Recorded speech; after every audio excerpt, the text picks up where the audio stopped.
Taigi turim pro žoliapjovę ir padarysim išpakavimą tiesiai kliento vietai.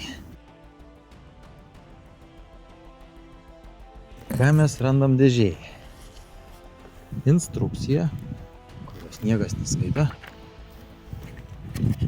Kaladėlė, jeigu reikės ją arba pasiverst ant šono, tam, kad nenulaužt antenų, gulos ant šitos kaladėlės. Atsarginių peiliukų komplektas, nes žoliapjovė taip pat eina ir su standartiniais diskais ir peiliais. Atsuktuvas peilių keitimui. Peiliai, mulčiuojantis peiliai, kas daro šią žoliapjovę išskirtinę. Tvirtinimai ir varžtukai, kuriais prisisuka būtent tie peiliai. Ir be abejo apsauga, guma, dekoratyvinis elementas ir šitie daiktai nereikalingi. Čia yra tam, kad robotas žoliapjovę nesudrėktų. Taigi, žiūrim, kas yra toliau.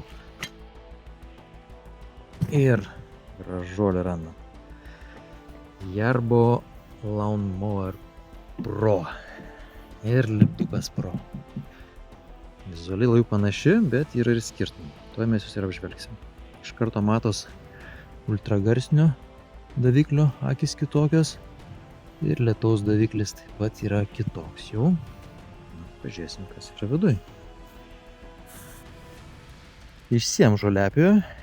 Viduj labai panašu kaip standartiniai raudoni šonai, apsaugos, kad nekištumėt pirštų.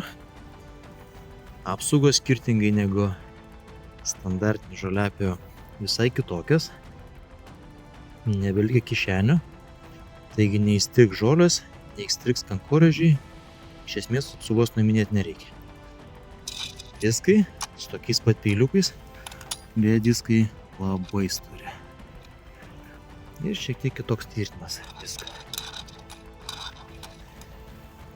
Tai čia yra standartinis setupas. Mes tiesiog nuimsim tuos diskelius ir uždėsim normalius peilius. Standartinį diskelį nuimti ir dabar pažiūrim, šiek tiek pakeitimų Yarbo padarė. Kaip matot, aliuminis tvirtinimo elementas visiškai toks laikiklis. Jisai turi sijoną, kurio dėka žolės nepateks ant ašies, neapsisuks ir negadins prie pokšlių paskui guolio. Taip pat antras sijonas, tai yra apsaugos dalis.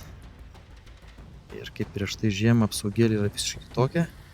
Tose kišenėse galbūt ir kaupsi žolė, bet nesikaups būtent čia kišenėse, kurios darydavo problemų ankstesniai žoliapjovei, standartiniai, kur dabar tebegaminama. Kaip matot, yra R ir L žymėjimas jau pačio dugno, kad būtų lengviau uždėti pačius peilius, kurie taip pat yra žymėti. Taigi ilgai nelaukia, traukiam peilius ir žiūrim, kas ten per žvėris.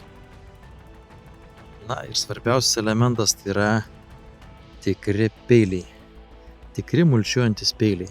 Užlenktais galais jie besisukdami ne tik nukerta žolę, bet ją suka ratu ir taip susmulkina keletą kartų.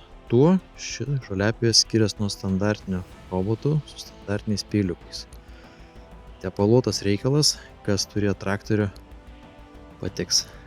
Jie tepale, bent kiek prie tepalo galima prisiliesti. Ir iš karto matom yra įspaudas L, tai reiškia, kad dėsis į šitą pusę ir matom, kad šitą pusę turi žiūrėti į žolę.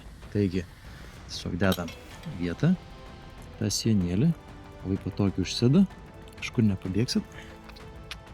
Ir nusitaikom į skylės. Dedam šitą kepurėlę į vietą. Ir dedam varžtus. Kadangi telefonas dešiniai rankai, uždėti šiek tiek sunkiau. Ir čia jau suksis nebe 3 mm varžtukais, kaip ir sukti diskelį, o šešiakampio galva. Taigi reikės pasimti iš Yarbo komplekto būtent 4 mm raktą, kad pritvirtint pačius peiliukus.